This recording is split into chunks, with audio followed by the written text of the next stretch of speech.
பாட்டியான அரிசி சக்கரை நோயை கட்டுப்படுத்தும். சக்கரை நோயை கட்டுப்படுத்தும் அப்படின்னாரு. அது எப்படின்னு கேட்டேன். அப்பதான் அவர் சொன்னாரு, அந்த காட்டியான அரிசியை தேவையான அளவு போட்டு இரவு நேரத்துல கஞ்சியா வைக்கணும். கஞ்சியா வச்சு அதுல கருவேப்பிலையை கொத்தா போட்டு இறக்கி வச்சிடணும்.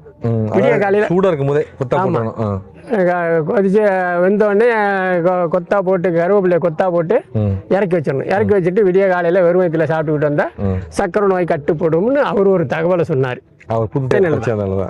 அதனால பாலா புளிஞ்சு அதை நாட்டு சக்கரை, சுவைக்காக நாட்டு சக்கரை, தேங்காய் பால், இன்னும் என்னென்ன நம்ம கலக்கணும்னு ஆசைப்படுறோமோ எல்லாம் கலந்துக்கலாம். கலந்து அதை சாப்பிட்டோம்னா அது இந்த மூட்டு தேய்மானம்னு சொல்றாங்கல்ல, அந்த மூட்டு தேய்மானம்லாம் காலி ஆகுதுன்னு சொல்றாங்க. Super super. அந்த அளவுக்கு அந்த 15க்கு மேற்பட்ட சத்துல செலீனியம் அப்படின்னு ஒரு சத்து இருக்கு. அது இந்த மேல் தோல்ல இருக்கும். அதுவும் நேச்சுரலா கிடைச்சு போயிடும். அது மாதிரி கொழுப்பை கரைக்கக்கூடிய எண்ணெய் சத்து இருக்கு. அதுவும் நேச்சுரலா கிடைச்சு போயிடும். ஐயா வணக்கங்க. வணக்கம். நல்லா இருக்கீங்களா? நல்லா இருக்கேன். நாங்க சொன்னதுக்காண்டி திருப்புத்துறைப்பூண்டி வந்து இவ்வளவு தூரம் வையமுட்டியில நம்ம நினைச்சுப்புற கிராமத்துக்கு வந்துருக்கீங்க. ரொம்ப ரொம்ப நன்றி. நன்றி ஐயா. உங்க வாழ்க்கை பயண அனுபவத்துல நீங்க பல்வேறு விஷயங்களை பார்த்துருப்பீங்க. முக்கியமா வந்து நீங்க பார்க்கும்போது பல ஆளுமைகள், அதாவது என்னன்னா நம்ம ஒரு சில ஃபீல்ட்ல வந்து நம்ம நம்பர் ஒன்னா இருப்பாங்க. நீங்கள் பேசிக்காக வந்து ஒரு இயற்கை விவசாயி. அது மட்டும் இல்லாமல் நம்ம நாடகத்துறையிலையும் பல பங்களிப்புகள் சிறு வயசுலேருந்தே சொன்னீங்க. சிறு வயசுலேருந்தே பங்களிப்புகள் நிறையா பண்ணுறத சொன்னீங்க. அதுக்கப்புறம் வந்து நம்ம அந்த ஒரு சில முக்கியமான சித்த வைத்தியத்துக்கு சம்மந்தப்பட்ட ஒரு சில பொருட்களையும் நீங்கள் மக்களுக்காண்டி தயார் பண்ணி தர்றீங்க. இது மாதிரி பல்துறையில் ஆளுமைகள் சொல்கிறது மிகப்பெரிய விஷயங்க. இப்போ சிறு வயசுலேருந்து உங்களோட அனுபவங்களை மட்டும் அப்படியே கொஞ்சம் சொல்லுங்கய்யா. சிறு வயசுலேருந்து என்ன அப்படி வந்து எப்படி இந்த இன்ட்ரெஸ்ட் வந்துச்சு அப்படின்ட்டு? சின்ன வயசுல இருந்துன்னா அப்ப பள்ளியிடத்துல படிச்சோம். அப்ப எல்லாம் கொஞ்சம் ஷை டைப்பு, கொஞ்சம் கூச்ச சுபாவம் உள்ள பிள்ளைனா. சரிங்க. எங்க அப்பாவுக்கெல்லாம் அடங்கின பிள்ளை தான். ஆனா சின்ன வயசுல ஒரு 7 வயசுல நாடகங்கிற ஆர்வம் வந்துட்டு தமிழ் புத்தகம் படிச்சாலோ சரித்திர புத்தகம் படிச்சாலோ நாடகம் எழுதணுங்கிற இதுல ஆர்வத்துல உட்காந்து ஏதாவது எழுதிட்டு இருப்பேன். அப்படி ஆரம்பிச்சதான். அது ஒரு 18 வயசுல தான் அந்த நாடக கலைங்கிறது எனக்கு அரங்கேற்றம் ஆனிச்சு. ஒரு நாடக குரூப் மூலமா அவங்க மூலமா கொஞ்சம் பிராக்டிஸ் பண்ணிட்டு அவங்க வந்து இந்த புராண நாடகங்களை நடத்தணும் அப்படிங்கிற ஒரு முடிவுலே இருந்தாங்க.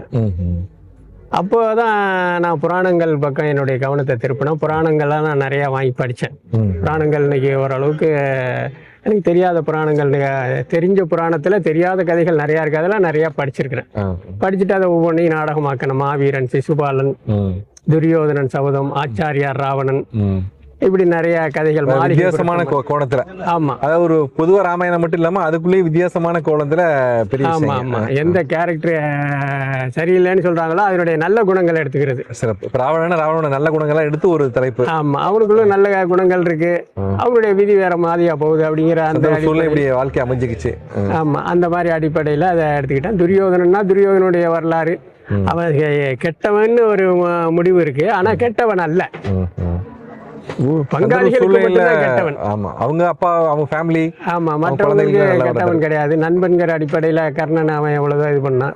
அது மாதிரி கர்ணன் எடுக்க போனா கர்ணன் சாதாரண கேரக்டரா தான் நமக்கு தெரியும். ஆனா புராண காலத்துல, பாகவத காலத்திலேயே அவனுடைய வரலாறு 4 தலைமுறைக்கு முன்னாடியே வந்துருது. தானாசுரன் கர்ணன் அப்படிங்கிற சகஸ்கர கவசன், 1000 கவசங்களை வாங்கியவன், அப்படி எல்லாம் அவனுடைய கதை போகும். அவனுடைய கதையை எடுத்தா அது ஒரு பெரிய ராமாயணமாவே போகுது. அந்த கர்ணன் கதையை, கொட்டை வள்ளல் கர்ணன் ஒரு புத்தகம்.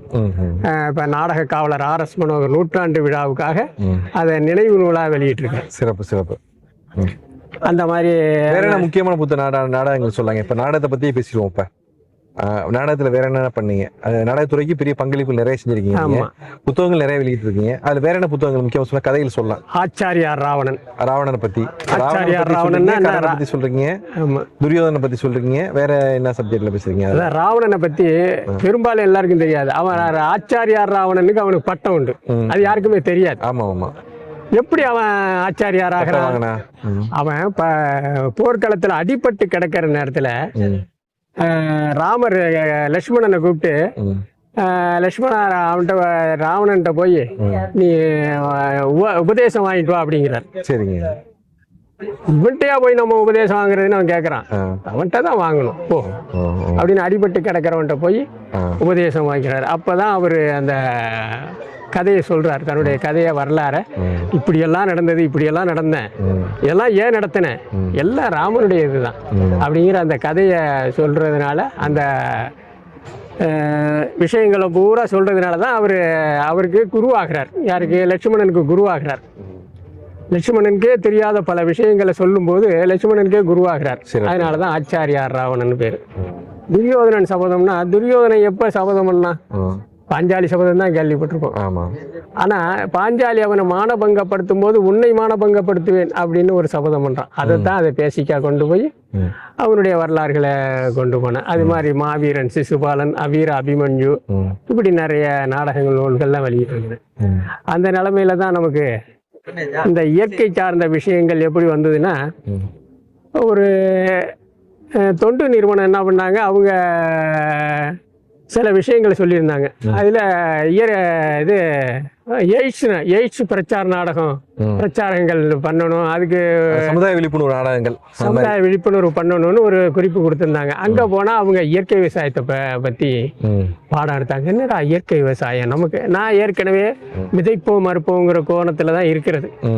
என்னென்னமோ கஷ்டப்படுறாங்க, வயலில் போய் வயலுக்கு போக மாட்டேன். எங்கள் அப்பாவுக்கு 4.5 ஏக்கர் நிலம் இருந்தது, 4.5 வேலி நிலம் இருந்தது. நான் வயலுக்கெல்லாம் போக மாட்டேன். 4.5 வேலி ஏக்கருக்கு எத்தனை ஏக்கர் வரும்? ஏக்கருக்கு 20 ஏக்கர் கொண்டது ஒரு வேலின்னு நினைக்கிறேன். 60-70 ஏக்கர். அப்போ அது அங்கே போனோன்னா அது மாதிரி சொன்னாங்க. இயற்கை சார்ந்த விஷயங்களை நிறைய நம்மாழ்வாருடைய பாடங்களை அவங்க சொல்லி கொடுத்தாங்க. அப்போ நம்மாழ்வார் எனக்கு தெரியாது, பழக்கம் இல்லை.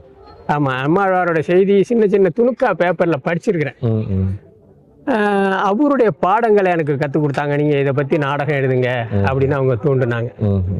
நாடகம் எழுதுங்கன்னு தூண்டும் போது தான் அதை பற்றி தான் நான் அப்புறம் பாட்டெல்லாம் எழுதி அங்கே உள்ள பிள்ளைங்களுக்கெல்லாம் சொல்லி கொடுத்து அது மாதிரி நாடகம்லாம் கிராமம் போட்டுக்கிட்டு இருந்தோம் அந்த தொண்டு நிறுவனத்தின் மூலமாக.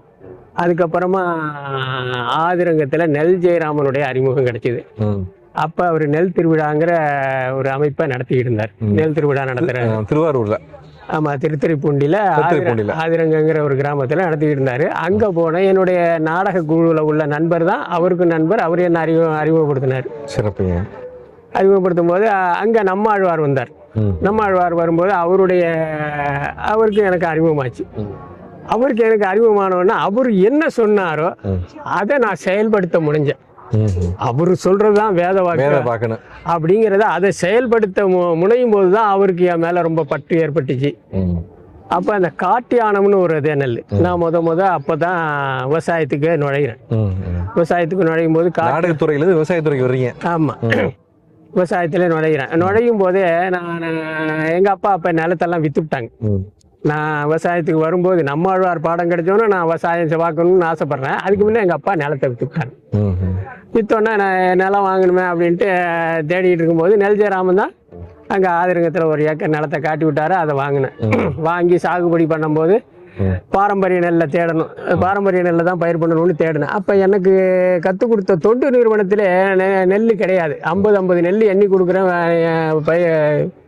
நீ பயிர் பண்ணிட்டு இது பண்ணிக்க அப்படின்னு சொன்னாங்க. ஆனா நெல் ஜெயராமன் அவர் இந்த காட்டியானங்கிற நெல்லை எனக்கு கொடுத்தாரு. அதை நான் பயிர் பண்ணி அதை வீட்டில் கொண்டு வந்து அறுவடை பண்ணி வச்சேன். அறுவடை பண்ணி வச்சுட்டு அவிச்சு அரைச்சி மில்லில் அரைச்சி சாப்பிட்டுக்கிட்டு இருந்தேன். இதை மார்க்கெட் பண்ணணுமே, அப்போ என்ன பண்ணுறது?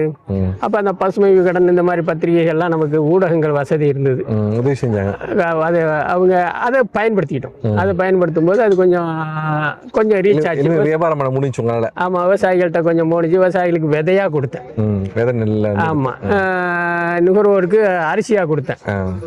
இப்படி கொடுத்துக்கிட்டு இருக்கும்போது நானும் சாப்பிட்டுக்கிட்டு இருந்தேன். சாப்பிட்டுக்கிட்டு இருக்கும்போது என்ன அதனால என்ன பயன்னு பெருசா தெரியாது. அது நல்லது, உடம்புக்கு நல்லதுங்கிறது மட்டும் தெரியும். அதனால என்ன பயன் அப்படிங்கிறது நமக்கு தெரியாது. அப்பதான் வாட்டாக்குடி தலையார் வாட்டாக்குடியில இருந்து ஒரு என்னை தேடிட்டு வந்தாரு. எனக்கு காட்டியான அரிசி வேணும், உங்களை தேடிக்கிட்டு இருக்கேன், நீங்க ஆப்பிடவே மாட்டேங்கிறீங்க அப்படின்னாரு. ஏன் என்ன தேடுறீங்க அப்படின்னு கேட்டேன். அப்பதான் அவர் சொன்னாரு, காட்டியான அரிசி சக்கரை நோயை கட்டுப்படுத்தும், சக்கரை நோயை கட்டுப்படுத்தும் அப்படின்னாரு. அது எப்படின்னு கேட்டேன். அப்பதான் அவர் சொன்னாரு, அந்த காட்டியான அரிசியை தேவையான அளவு போட்டு இரவு நேரத்துல கஞ்சியா வைக்கணும். கஞ்சியா வச்சு அதுல கருவேப்பிலையை கொத்தா போட்டு இறக்கி வச்சிடணும். விடிய காலையில சூடா இருக்கும் போதே கொத்தா போடணும். கொதிச்சு வெந்தோடனே கொத்தா போட்டு கருவேப்பிலையை கொத்தா போட்டு இறக்கி வச்சிடணும். இறக்கி வச்சுட்டு விடிய காலையில வெறும் வயிற்றுல சாப்பிட்டுக்கிட்டு வந்தா சக்கரை நோய் கட்டுப்படும்னு அவர் ஒரு தகவலை சொன்னார். அவர் சரி, ஆமா, அருமையான தகவலை சொல்லிவிட்டீங்கன்னு அவரை பாராட்டி அதுக்கப்புறம் அந்த தகவல் சொல்லப்போனா பழைய சாதம். ஆமா, பழைய சாதத்துல கருவேப்பிலை இருக்கணும். ஆமா, அதாவது முதல் நாள் இரவே வச்சு கருவேப்பிலோட சேர்ந்த இது ரெண்டும் சேர்ந்து இந்த பயோ இது சேர்ந்து எல்லாம் நமக்கு சக்கரை விதிக்கான நல்ல மருந்தா செயல்படுது. ஆமா, சிறப்புங்க. அப்போ அவரு அதை வந்து நான் விவசாயிகள்கிட்ட சொன்னேன், நுகர்வோருக்கு சொன்னேன். அப்ப நுகர்வோரும் அதை கொஞ்சம் ஆர்வமா பார்க்க ஆரம்பிச்சாங்க. நுகர்வோர் வந்து அப்ப நமக்கு அரிசி ரேஷன்ல ₹1 கிடைச்சது. நான் ₹60 நிர்ணயம் பண்ணேன். எல்லாரும் சொன்னாங்க, ₹1 ரேஷன்ல அரிசி கிடைக்குது, நீங்க ₹60 சொல்றீங்களா, யார் வாங்குவாங்க? அந்த வருஷமே என்னட்ட விளையிற அரிசி எல்லாம் வித்து போச்சு. அப்படி படிப்படியாக கொண்டு போய் அதுக்கப்புறம் தான் நம்மாழ்வாருடைய அறிமுகம் எனக்கு கிடைச்சிது. நம்மாழ்வாருடைய அறிமுகம் கிடைச்ச பிறகு அவரோட தொடர்ந்து போனோம். அவர்கிட்ட நிறையா பயிற்சி எடுத்துக்கிட்டோம். நிறையா விஷயங்கள் அவர்கிட்ட இருந்து கற்றுக்கிட்டோம். அவர் என்ன சொன்னாரோ, அவர் உழாத வேளாண்மைன்னு சொன்னார். என்னுடைய வயலில் டிராக்டர் இறக்குறது இல்லை, மேன் பவர் தான், ஆளு தான் அறுக்கணும், ஆளு தான் அடிக்கணும். இப்படியெல்லாம் பண்ணி கொஞ்சம் கொஞ்சமாக அந்த காட்டியானம் நெல்லை பரவலாக்கணும். ஒரு பெரியவர் வந்து ஒரு ஆசிரியர் வந்து நம்மாழ்வார்ட்ட விதை நெல் கொடுக்குறாரு, அதை அறிமுகப்படுத்துறாரு. அவர் ஜெயராமன்ட்ட கொடுத்து, ஜெயராமா அந்த நெல்லை நீ பார்த்துக்க அப்படின்னு கொடுக்குறாரு. அதனாலதான் அவருக்கு நெல் ஜெயராமன் பேரு. அந்த நெல்லை ஜெயராமன் எனக்கு கொடுத்தாரு. நான் அதை பயிர் பண்ணி நான் விவசாயிகளுக்கு பரவலாக்கினேன். அப்ப நம்மாழ்வார் என்னுடைய செயல்பாடுகளை பார்த்துட்டு எங்க மீட்டிங் போனாலும் திருத்துறைப்பூண்டியில காட்டியானம்னு ஒரு நண்பர் பண்றாரு, கரிகாலன் அப்படி அப்படின்னு சொல்லி சொல்லி சொல்லி சொல்லி அது காட்டியானம் கரிகாலன் அப்படி பரவலாகி இன்னைக்கு காட்டியானம் கரிகாலன்னா என்னதான் குறிக்குது. கண்டிப்பா. இந்த காட்டியானம் அரிசி இல்லைங்க, வேற என்ன பெனிஃபிட் முக்கியமா இருக்கு? சர்க்கரை விதைக்கு நல்ல மருந்து செயல்படுது. அது முக்கியமா இந்த பழைய சாதம் சாப்பிடும்போது பல மடங்கு அற்புதமா பயன்படுன்னு சொன்னீங்க. வேற என்னென்ன வகையில பலன் கொடுக்குறீங்க? அதாவது நம்ம பொதுவாகவே பார்க்கணும். இன்னைக்கு பார்க்க போனா நம்ம மீட்டெடுத்திருக்கிற நெல் ரகங்கள் ஏராளமா இருக்கு. இந்திய அளவுல மீட்டெடுக்கிற நெல் ரகங்கள் இதுல வேதாரண்யத்துல ஒருத்தர் பண்ணிட்டு இருக்காரு. வேதாரண்யம் கொரவப்பலாங்கிற ஒரு கிராமத்துல சிவாஜிங்கிறவர், அவருடைய பொண்ணும் அவருடைய மருமகன் எல்லாம் சேர்ந்து ஒரு 3000 ரகத்தை கொண்டு வந்து கொஞ்சம் கொஞ்சமா பயிர் பண்ணி அதை பயிர் பண்ணி மறு சுழற்சி கொண்டு வந்துகிட்டே இருக்காங்க. அது மாதிரி நெல் ஜெயராமன் பண்ணையில இன்னமும் அவங்க அண்ணன் பையன் அந்த நெல் ஜெயராமனுடைய பணிகளை மூலமா செஞ்சுக்கிட்டு இருக்கிறான். சிறப்புங்க. அந்த மாதிரி நெல் ரகங்கள் எந்த நெல் ரகமாக இருந்து காட்டியானம்னு இல்லை, ஆமா, பாரம்பரிய நெல் ரகங்கள் பூங்காரா இருந்தாலும் சரி, கருப்பு கவுனியா இருந்தாலும் சரி, சிவப்பு குடவாழையாக இருந்தாலும் சரி, எந்த நெல்லாக இருந்தாலும் எல்லா நெல்லுக்கும் 15க்கும் மேற்பட்ட சத்துக்கள் இருக்கு. கண்டிப்பா. அந்த சத்துக்கள் வந்து பல நோய்களை சிதறடிக்குது. இன்னும் சொல்ல போனா அந்த நெல்லையே பாலா புழிஞ்சு சாப்பிட்டோம்னா எந்த நோயும் கிடையாது உடம்பு. அது எப்படிங்க சொல்லுங்க? அந்த நெல்லை என்ன பண்ணணும், ஊற வைக்கணும். 24 மணி நேரம் ஊற வச்சு அதை நல்லா அரைச்சு அதை பால் புழிஞ்சி அதுல நாட்டு சக்கரை, சுவைக்காக நாட்டு சக்கரை, சும்மாவே வெறும் பாலை சாப்பிடுறது. எப்படி மிக்ஸோட அரைக்கலாமா இல்ல எப்படி அரைக்கிறது? மிக்சியில தற்காலிகமா மிக்சியில அரைச்சிக்கலாம். கொடகல்ல அரைக்கிறது ரொம்ப நல்லது. பால் அதாவது இது பண்ணதுக்கு அப்புறம் தண்ணில ஊற வச்ச பிறகு அது பாலா வந்துடும். நல்லா மசிஞ்சு பாலா வந்துடும். அதை புளிஞ்சி எடுத்து அதுல சொல்றது பச்சரிசி புழுங்கல் ஆனதுக்கு அப்புறம் நம்ம வந்து உடனே புழுங்கல் இல்ல, பச்சை நெல். அதை நல்லா பாலா புளிஞ்சு அதை நாட்டு சக்கரை, சுவைக்காக நாட்டு சக்கரை, தேங்காய் பால், இன்னும் என்னென்ன நம்ம கலக்கணும்னு ஆசைப்படுறோமோ எல்லாம் கலந்துக்கலாம். கலந்து அதை சாப்பிட்டோம்னா அது இந்த மூட்டு தேய்மானம்னு சொல்றாங்கல்ல, அந்த மூட்டு தேய்மானம்லாம் காலி ஆகுதுன்னு சொல்றாங்க. சூப்பர். அந்த அளவுக்கு அந்த 15க்கு மேற்பட்ட சத்துல செலீனியம் அப்படின்னு ஒரு சத்து இருக்கு. அது இந்த மேல் தோல்ல இருக்கும். அதுவும் நேச்சுரலா கிடைச்சு போயிடும். அது மாதிரி கொழுப்பை கரைக்கக்கூடிய எண்ணெய் சத்து இருக்கு. அதுவும் நேச்சுரலா கிடைச்சு போயிடும். அது கைக்குத்தல் அரிசியில இருக்கும் போதும் கிடைக்கும். ஆனா அந்த மில்லுல கொண்ட தீட்டும் போது ஹீட் ஆகுறதுல இந்த 2 சத்தும் போயிடுது. எந்த அரிசியாக இருந்தாலும் மில்லுல கொண்ட தீட்டக்கூடாது. அந்த காலத்திலே ஜேசி குமாரப்பா எல்லாம் அதுக்கு எதிர்ப்பு. நம்மாழ்வாரும் அதை மில்லுல தீட்டக்கூடாதுன்னு தான் சொல்லியிருக்காரு. அவருடைய அடிப்படையில தான் நான் உரல் உலக்கை எடுத்தேன். அவர் சொன்ன மாதிரி. ஆமா, உரல் உலக்கை எடுத்து அதை இடிச்சு தான் சாப்பிடணும். நம்ம இன்னைக்கு வாக்கிங் போறோம், நம்ம பாட்டுக்கு வாக்கிங் போகிறோம், எங்கேயோ போகிறோம், ஒரு 3 கிலோமீட்டர் போயிடுறோம். போன பிறகு திரும்பி பார்க்குறோம், இன்னும் 3 கிலோமீட்டர் ரிட்டர்ன் ஆகணுமே அப்படின்னு நினச்சா என்ன ஆகும்? கஷ்டமா தெரியும். மனசுக்கு ஒரு அழுத்தம் வந்துடுது இல்லை? பயம் வந்துடும். அப்போ அந்த வாக்கிங்கால என்ன பயன்? அந்த நடைப்பயணத்தான என்ன பயன்? அப்போ நம்ம வீட்டு தேவைக்கு உரல் உலைக்கு வாங்கி போட்டுக்கிட்டு இந்த நெல்லை வாங்கி, பாரம்பரிய நெல் பயிர் பண்ணுறாங்க, நிறைய விவசாயிகள் பயிர் பண்ண ஆரம்பிச்சிட்டாங்க. இந்த நெல்லை வாங்கி அதை போட்டு அந்த ஒரு மரக்காலை போட்டு இடிச்சா போதும். காலையில் ஒரு மரக்காலை போட்டு எல்லாம் இடிச்சு பொட்டச்சு அதை நம்ம சாப்பிட்டோம்னாலே போதும். வாக்கிங் போக வேண்டியதில்லை, நமக்கு உடம்புக்கு நல்ல சத்தான உணவு கிடைக்குது. இதையெல்லாம் நம்ம செய்யணும். யார் செய்யறாங்க? நுகர்வோர் செய்யணும். நுகர்வோர் வந்து அதை செஞ்சுக்கணும். அவங்க உடம்ப அவங்க தான் பார்த்துக்கணும். Anything in the world next to health. உலகில் உடல் நலம் முக்கியம், மற்றதெல்லாம் பிறகுதான். கண்டிப்பா கண்டிப்பா. ஆமா, உடல் நலத்தை விட வேற ஒன்றும் விஷயம் கிடையாது. ஒன்றும் சொல்றீங்க, கண்ணாடி எடுத்து வரேன். ஆகையினால அந்த மாதிரி நம்ம பாரம்பரிய நெல் ரகங்களை நம்ம இது மாதிரி கைக்குத்தல் அரிசியாக சாப்பிட்றது ரொம்ப நல்லது. விவசாயிகள் வந்து தன் வீட்டு தேவைக்கு முதல்ல பண்ணிக்கணும். கண்டிப்பா. நிறைய பண்ண வேண்டிய அவசியம் இல்லை. இப்போ மார்க்கெட்டில் வேகமாக இழுக்கலை. நுகர்வோர் என்னைக்கு மாறுறாங்களோ அப்போ நிறைய இழுத்துக்கலாம். அப்போ நுகர்வோர் மாறுறது வரணும். நம்ம இதை கொஞ்சம் கவனமா நம்ம நமக்கு நஷ்டமில்லாத அளவுக்கு நம்ம வீட்டு தேவைக்கு நம்ம பண்ணிக்குவோம், நம்ம சாப்பிடுவோம், அக்கம் பக்கத்தில் உள்ளவங்களுக்கு கொடுப்போம். இந்த உங்களோட வாழ்க்கை முறையில் எப்படிங்க அதை பயன்படுத்துறீங்க? பாரம்பரிய உணவு வாழ்க்கை முறையில் இப்போ நீ சொன்னீங்க, நான் அதிகமாக வெளியே அதாவது சோப்பு உட்பட எல்லாமே நான் வந்து வெளியே பண்ணுறதே இல்லை, நான் வேணால் எனக்கு என்னோட அதிகபட்சத்தை நான் பயன்படுத்திக்கிறேன் அப்படின்னு சொல்லி, இது எப்படி நீங்கள் உங்கள் வாழ்க்கையில் கடைப்பிடிக்கிறீங்க? நான் ஒரு 30-35 வருஷத்துக்கு முன்னாடியே கொஞ்சம் அலர்ட்டாக இருந்துட்டேன். ரொம்ப இதுக்கு பண்ணக்கூடாது அப்படிங்கிற இதெல்லாம், உடம்பை கெடுத்துக்க கூடாதுங்கிற ஒரு அலர்ட்டாக இருந்தேன். அந்த நினைப்புல கேளுங்கள் தரப்படும், தட்டுங்கள் திறக்கப்படும், தேடுங்கள் கிடைக்கும் என்றார். அப்ப நம்ம என்ன தேடுறோமோ அதுதான் நமக்கு கிடைக்குது. புராணங்கள்ல நிறைய படிக்கணும்னு தேடினா புராண புத்தகமா கிடைச்சிது, புராணங்களா நிறைய கிடைச்சிது. அதை படிச்சேன். அதை படிச்சுட்டு நாடகம் எழுதணும்னு நினைச்சேன், நாடகம் எழுதினேன். அது நடிக்கணும்னு நினைச்சேன், நடிச்சேன். அது புத்தகமா வெளியாகணும்னு நினைச்சேன். அப்ப நம்ம நினைச்சது நடந்துகிட்டே இருக்கு. அப்ப நம்மாழ்வார் பாரம் கிடைச்சோன்னே அதை நாம கடைபிடிக்கணும், அதை நாம பிள்ளைங்களுக்கு கொண்டு போகணும், மற்றவங்களுக்கு கொண்டு போகணும் அப்படின்னு நம்ம நினைக்க அதனுடைய சாராம்சம் நமக்கு யாராவது வருவாங்க, ஒரு அம்சத்தை என்னட்ட சொல்லிட்டு போவாங்க. வேற யார்ட்டையும் போய் சொல்ல மாட்டாங்க, இது சார்ந்த என்னட்ட தான் வந்து சொல்லுவாங்க. நிறைய பேர் அது மாதிரி சொல்லி கேள்வி ஞானம், நம்மாழ்வார் சொன்னது, நம்மளுடைய அனுபவங்கள் எல்லாம் சேர்ந்து தான் இன்னைக்கு இந்த மாதிரி ஒரு விழிப்புணர்வு நிகழ்ச்சியெல்லாம் நடத்துறதுக்கு சூப்பருங்க நமக்கு ஒரு ஏற்பாடு. இந்த நண்பர் கூப்பிட்டாரு, ஒரு வீடு கிரக பிரவேசம். இது சும்மா சாதாரணமாக நடத்திருக்கலாம், ஆனால் இது மாதிரி ஸ்டால் போட்டு தான் நடத்தணும்னு அவர் ஒரு திட்டம். அப்போ இன்னைக்கு எத்தனை மக்கள் வந்தாங்க, நம்மளை எத்தனை மக்கள் பார்த்தாங்க, நம்மளை பற்றி எத்தனை பேர் தெரிஞ்சுக்கிட்டாங்க, பல விஷயங்கள் அவங்க தெரிஞ்சுட்டு போயிருக்காங்க. அப்போ இது மாதிரி விஷயங்கள் நடக்கும். அவங்க வீட்டு நிகழ்வுலாம் இது மாதிரி மக்களுக்கு வந்து பயனுள்ள விஷயங்களை கொண்டு சேர்க்கணும். ஆமாம், ஏதோ நம்ம வீடு கல்யாணம் பண்ணோம், வீடு கட்டணும், ஏதாச்சும் ஒன்று பண்ணுங்கிறது இல்லாமல் பயனுள்ளதாக பண்ணுற மாதிரி சொல்கிறீங்க. ஆமாம், அது மாதிரி கோவில் திருவிழாக்கள்ல இது மாதிரி ஒரு ஸ்டால் போட்டு வர்ற மக்கள் பார்த்துட்டு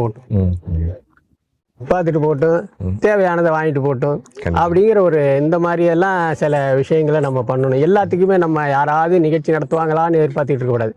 இந்த மாதிரி நிகழ்ச்சிகள்லையும் நம்ம போய் கலந்துக்கணும் கண்டிப்பாக அப்படிங்கிற ஒரு அடிப்படையில் தான் நான் செயல்பட்டுக்கிட்டு இருக்கிறேன்.